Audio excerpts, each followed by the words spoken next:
आज राहुल गांधी जी अग्निवीरों के अंदर देशभक्ति नहीं है, भारत की सरकार उनको देशभक्ति नहीं भर पाई, ऐसा ज्ञान बांट रहे थे।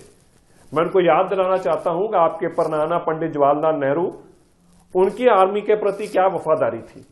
जो आजाद हिंद फौज में हमारी भारत की तब की ब्रिटिश इंडियन आर्मी जिसको कहते थे, बगावत करके सिंगापुर में और जापान के अंदर 1941 के अंदर उन्होंने आजाद हिंद फौज बनाई। भारत के लिए, आजादी के लिए वो लोग लड़े, और जब वो हारे और ब्रिटिश आर्मी से उनको पकड़कर जेलों में ले आई और लाल किले में लाकर बंद रखा 1944 से लेकर 46 तक। 46 में जब उनको छोड़ दिया गया, जो सरदार मोहन सिंह जनरल के अगुवाई में लड़ रहे थे, पंडित जवाहरलाल नेहरू 1947 में प्रधानमंत्री बनते हैं।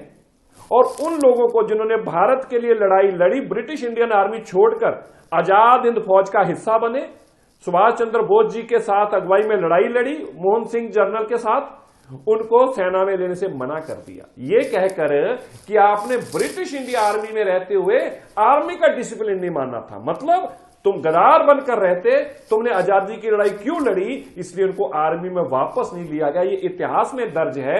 ऐसे लोग पंडित जवाहरलाल नेहरू जी की जो परदादे जिनके रहे हो, परनाने रहे हो, उनके आगे आके जनरेशन हमें ज्ञान दे, भारत के लोगों को, अग्निवीरों को भारतीय का ज्ञान दे, देशभक्ति का ज्ञान दे। भाई, इससे बड़ा मुझे लगता है शर्मसार वाकया देश में नहीं हो सकता। आपको अपने परनाना का इतिहास पढ़ना चाहिए।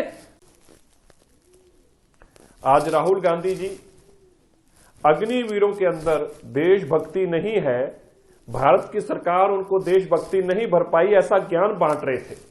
मैं उनको याद दिलाना चाहता हूं कि आपके परनाना पंडित जवाहरलाल नेहरू, उनकी आर्मी के प्रति क्या वफादारी थी। जो आजाद हिंद फौज में हमारी भारत की तब की ब्रिटिश इंडियन आर्मी जिसको कहते थे, बगावत करके सिंगापुर में और जापान के अंदर 1941 के अंदर उन्होंने आजाद हिंद फौज बनाई। भारत के लिए, आजादी के लिए वो लोग लड़े, और जब वो हारे और ब्रिटिश आर्मी से उनको पकड़कर जेलों में ले आई और लाल किले में लाकर बंद रखा 1944 से लेकर 46 तक। 46 में जब उनको छोड़ दिया गया, जो सरदार मोहन सिंह जनरल के अगुवाई में लड़ रहे थे, पंडित जवाहरलाल नेहरू 1947 में प्रधानमंत्री बनते हैं।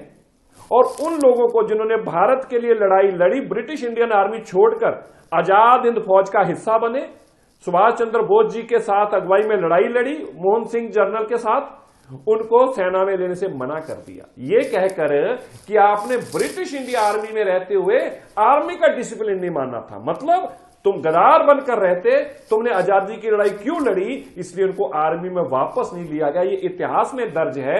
ऐसे लोग पंडित जवाहरलाल नेहरू जी की जो परदादे जिनके रहे हो, परनाने रहे हो, उनके आगे आके जनरेशन हमें ज्ञान दे, भारत के लोगों को, अग्निवीरों को भारतीय का ज्ञान दे, देशभक्ति का ज्ञान दे। भाई, इससे बड़ा मुझे लगता है शर्मसार वाकया देश में नहीं हो सकता। आपको अपने परनाना का इतिहास पढ़ना चाहिए।